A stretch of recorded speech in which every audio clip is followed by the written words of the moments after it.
Direct में तो हो गया, डायरेक्ट में तो हो रहा है। डायरेक्ट में नहीं, लगने लगाया तब चालू हुआ, फिर मैंने डायरेक्ट लगाया फिर चालू हो गया। कभी लोड ले रहा नहीं ले रहा, क्या करना है अब वो अब हम लोग को नहीं मैं पता, कहाँ से बताऊँ, हम लोग लाइट वाले कौन है। तो वही बोला ना, मैं भी क्या करूँगा। आप मेरे ऊपर भी दोष नहीं लगा सकते, आपने भी देखा कि नहीं देखा, मेरी गलती तो है नहीं। मैं चालू किया, नहीं हुआ चालू, क्यों नहीं हुआ चालू।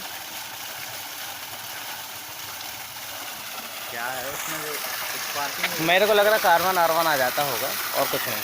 कार में यही चल आता है उसको थोड़ा तार भी अपन ने अच्छी क्वालिटी का डाले, ऐसा नहीं कि फिर वो वाला डाल दिया हूँ।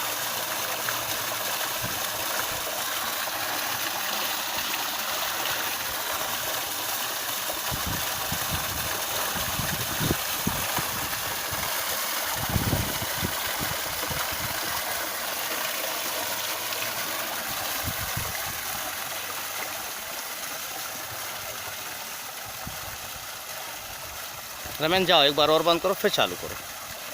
जाओ भैया, तुम भी जाओ ज़रा विजय, तो यहीं से बंद चालू हुआ, यहाँ से यहाँ से बंद चालू करो। डायरेक्ट कसा हुआ।